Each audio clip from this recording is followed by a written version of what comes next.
En esta presentación vamos a hablar de sector público. ¿Qué rol tiene el sector público dentro de una economía? ¿Cómo se financia? ¿Cómo distribuye sus recursos? ¿Y en qué instrumentos vamos a encontrar esta información? El peso del sector público en las economías va a ir variando a lo largo de los años y también va a variar en los diferentes países.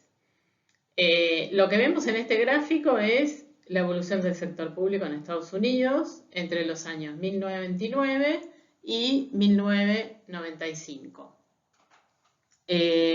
Ahí se ve cómo se incrementa el sector público con la aplicación de medidas de corte keynesiano.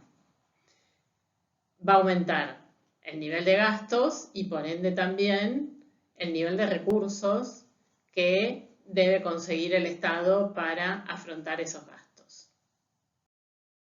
Lo que estamos viendo aquí es un gráfico que apareció hace unos meses en una publicación del Cronista Comercial, donde se agrupan los países por el nivel de gasto público como porcentaje del Producto Interno Bruto.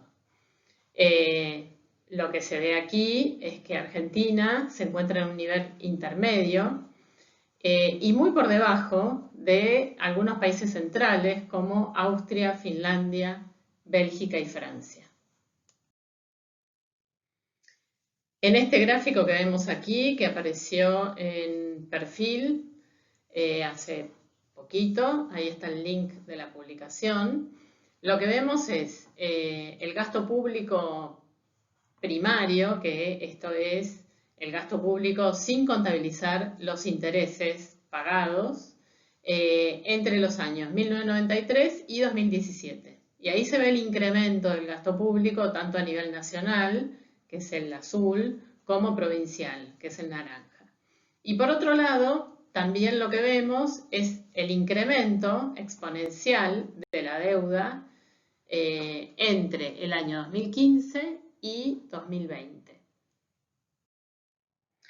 Y ahora vamos a hablar de los elementos que conforman el sector público, que son los ingresos públicos por un lado, es decir, los recursos con los que se financia el Estado, y por otro lado, la distribución de los gastos públicos. Estas dos cuestiones, es decir, de dónde obtiene dinero el Estado y en qué lo aplica, se plasman en un instrumento que se denomina presupuesto. Presupuesto tiene tanto la nación como cada una de las jurisdicciones subnacionales, es decir, cada provincia tiene su presupuesto y cada municipio también tiene su presupuesto. Lo que vemos acá es el proceso presupuestario, que consiste, por un lado, en que el Poder Ejecutivo recopila la información de todos los organismos y dependencias que lo conforman y elabora un presupuesto que es elevado para su consideración al Poder Legislativo. El Poder Legislativo lo va a analizar, va a eventualmente modificarlo y va a emitir una ley de presupuesto que se elabora todos los años y que el Poder Ejecutivo, al año siguiente de aprobada la ley de presupuesto, va a ejecutar ese presupuesto, va a hacer la rendición de cuentas y esta rendición de cuentas va a ser analizada posteriormente por el Poder Legislativo con sus órganos de control y se va a encargar de, a través de una ley, aprobar esa ejecución presupuestaria. Por el lado de los ingresos del Estado, hay algunas clasificaciones. Acá lo que vemos es una clasificación que se denomina clasificación económica y que, bueno, va a tener en cuenta si son ingresos corrientes, es decir, aquellos ingresos habituales del Estado, ingresos de capital, que tiene que ver con el capital del Estado, o ingresos de fuentes financieras, es decir, el crédito. Bueno, dentro de ingresos corrientes, el más importante y en el que nos vamos a centrar en esta presentación son los ingresos tributarios, es decir, aquellos que provienen de leyes impositivas que determinan que los contribuyentes deben pagar determinados impuestos. Después están todos los que están ahí listados, y también están los ingresos de capital, que tienen que ver con transferencias de capital, recursos propios de capital, y, bueno, un recurso del Estado que es bastante importante, sobre todo en el último tiempo, es el endeudamiento público. Acá lo que tenemos son los recursos del Estado, pero clasificados según las finanzas públicas. Y vamos a tener 3 subgrupos. Por un lado van a estar los recursos provenientes del ejercicio de poderes inherentes a la soberanía del Estado. Y allí van a estar, por un lado, los recursos tributarios, que son los más importantes, como dijimos, y no están solamente los impuestos. También va a haber tasas, que son importes que los contribuyentes tienen que pagar con motivo de una contraprestación. También van a estar las contribuciones especiales, que por ejemplo son, sobre todo algunas jurisdicciones subnacionales, se van a encargar de hacer recaudaciones de estas contribuciones especiales con motivo de, por ejemplo, la construcción de un camino. Después va a estar el crédito público. Acá es también un importe de mayor peso en el último tiempo, que tiene que ver con el endeudamiento y la emisión monetaria. Por otro lado, hay otros subgrupos cuyo importe en el último tiempo es menor, que tiene que ver con bienes y actividades del Estado, que ahí van a estar los superávit de empresas públicas si los hubiere, y transferencias de capital. Y dentro de los ingresos accesorios, las privatizaciones, si es que se privatiza, se vende alguna empresa pública, y otro tipo de ventas que realice el Estado. Y en cuanto a los tipos de imposición, tenemos que tener en cuenta que, por un lado, el Estado, para aplicar los tributos, se va a basar en una teoría impositiva determinada, que tenemos la teoría del beneficio, que establece que tienen que afrontar los impuestos aquellos que se benefician con esa actividad, y está la de la capacidad contributiva o capacidad de pago, que esta es la que está vigente en la mayoría de los países hoy en día y que tiene que ver con un criterio de hacerle pagar impuestos a aquellos que tienen capacidad para afrontarlos, capacidad económica, se entiende. Bueno, después está otras 2 divisiones que tienen que ver, una con el criterio de traslación, es decir,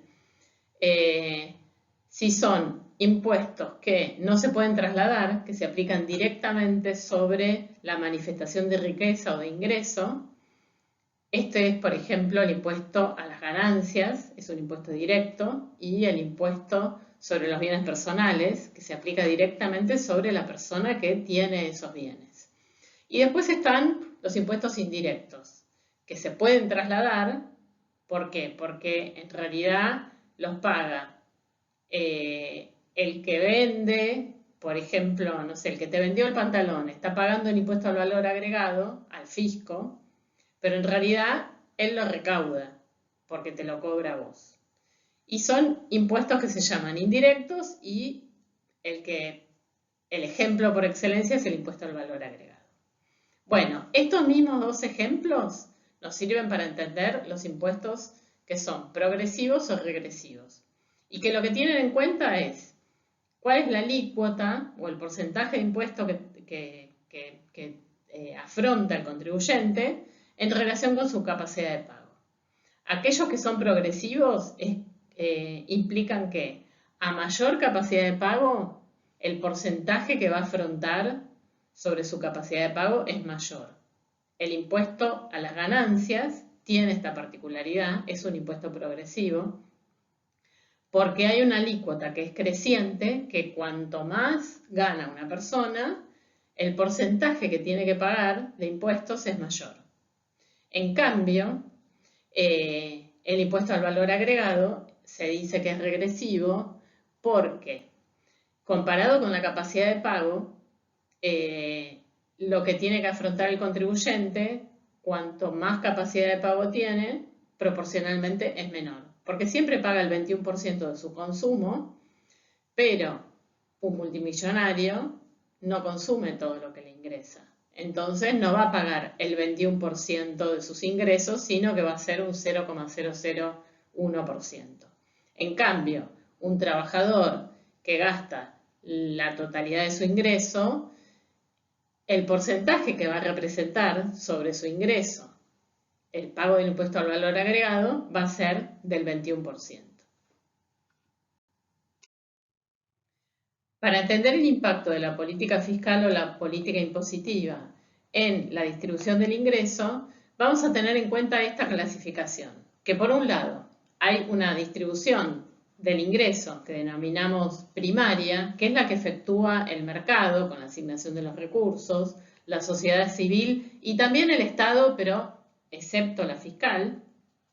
Y por otro lado nosotros tenemos una distribución secundaria, que es la que existe en una sociedad, pero luego de que el Estado recaude los impuestos y ejecute el gasto público.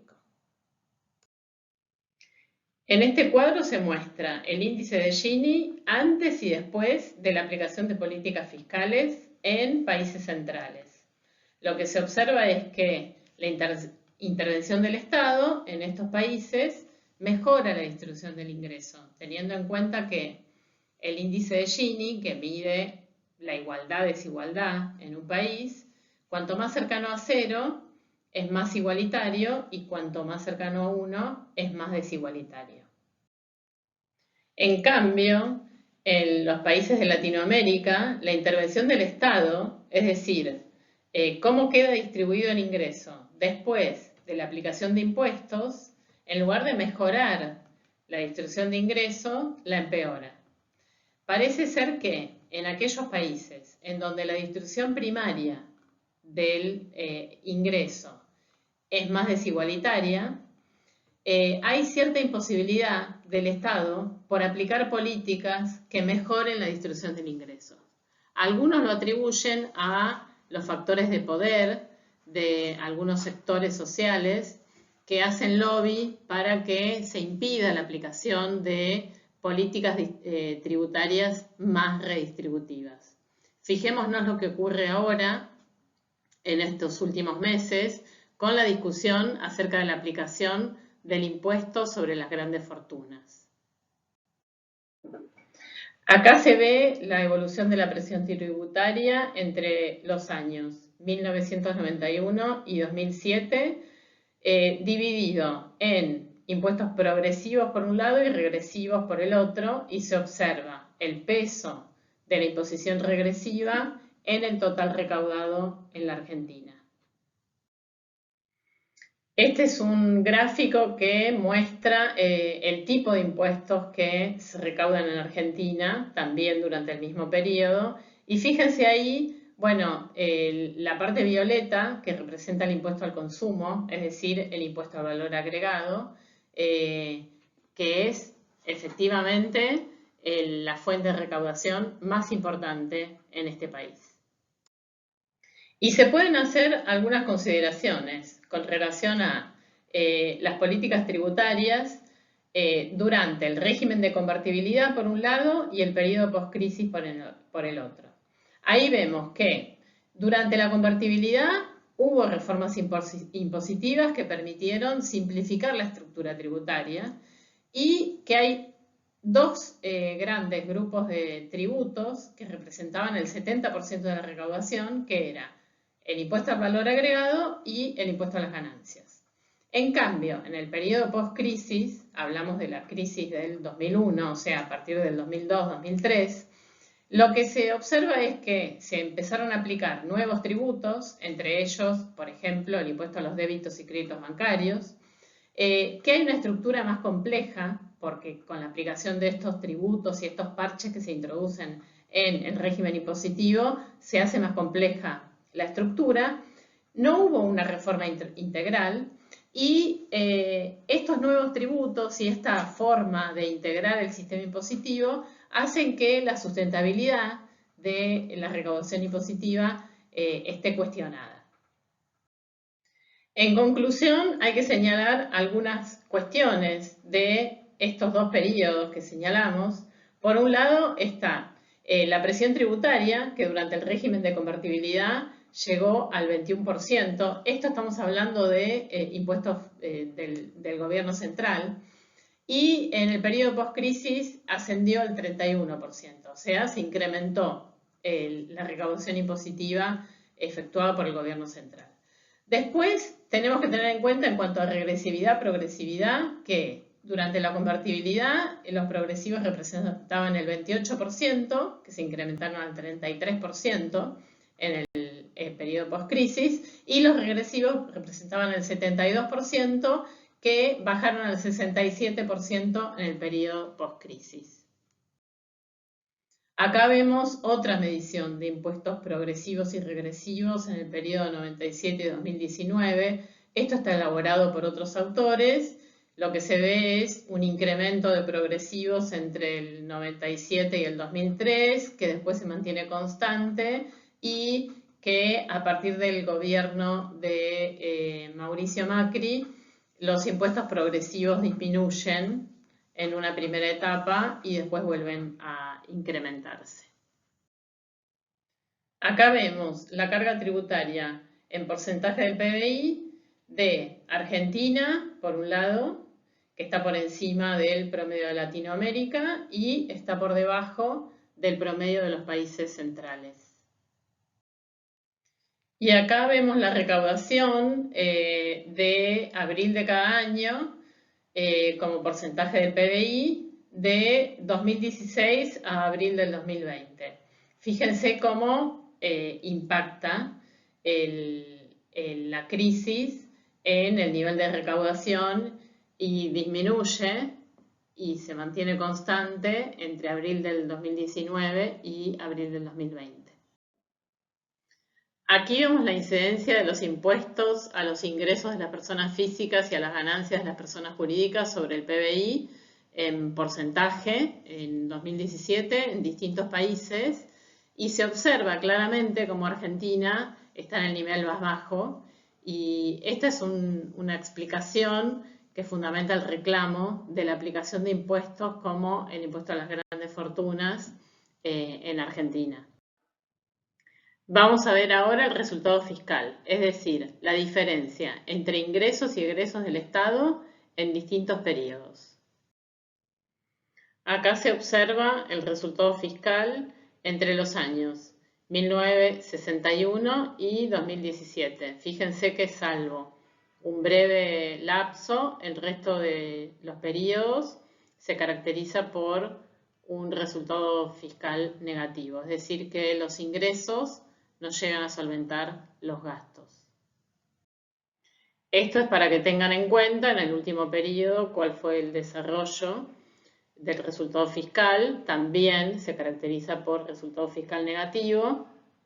El resultado primario es aquel que surge por ingresos y gastos excluyendo los pagos de intereses de la deuda.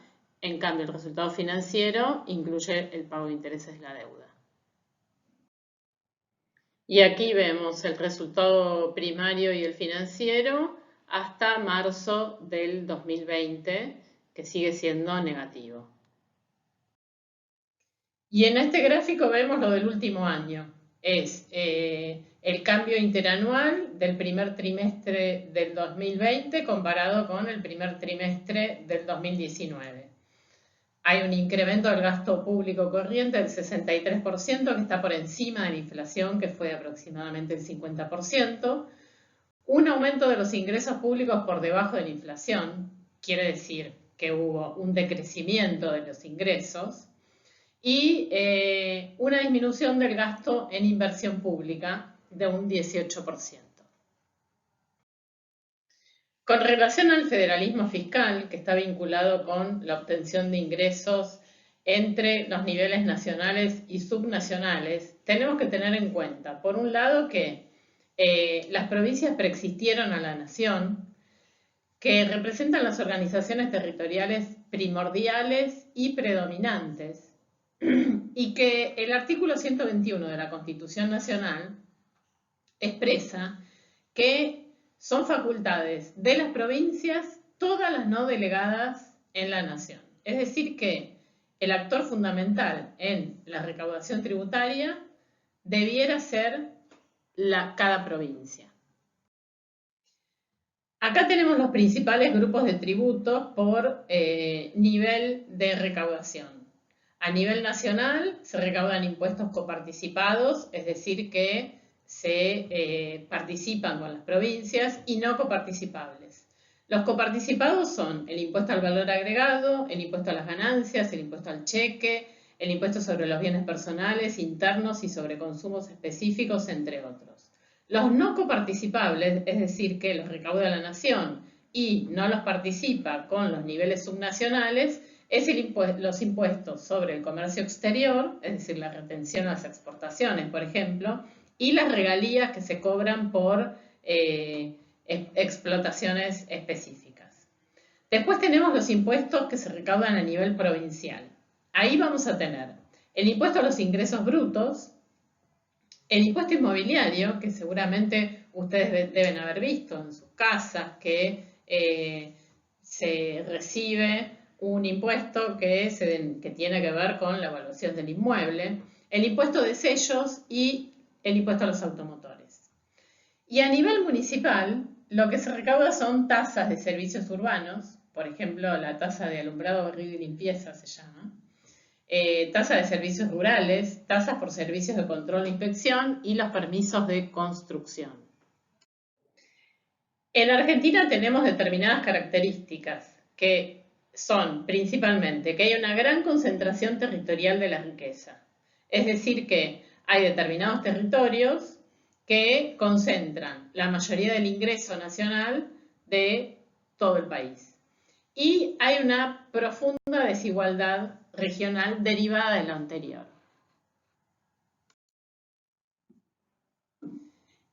En este cuadro lo que vemos es justamente cómo se distribuye la riqueza en cada región del país. Acá vamos a ver, por ejemplo, en la ciudad de Buenos Aires tenemos el 20,54% del producto provincial dentro del total nacional. En la provincia de Buenos Aires vamos a tener el 31,70%. Fíjense en Córdoba con el 7,58%. Y esas son las 3 regiones con mayor peso en el total del país, junto con Santa Fe, que tiene el 7,63%. También hay que señalar que durante el periodo que comienza a partir de los 90, con la implantación de regímenes neoliberales en materia económica, lo que se va a observar es una descentralización del gasto. Es decir, que parte del gasto público que era afrontado por la nación es delegado en las provincias o los niveles subnacionales, como ser los gastos en salud y en educación pública.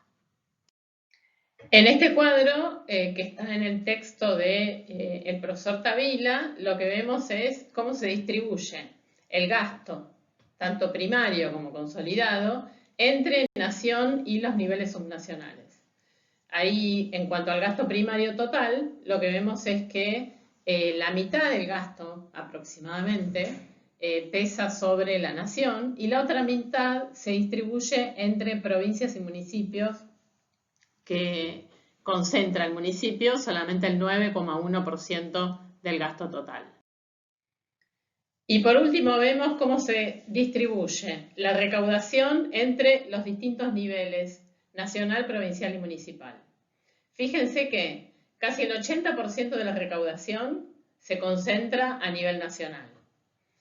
De ese porcentaje, por supuesto que hay una parte que se distribuye entre las provincias a partir del régimen de coparticipación.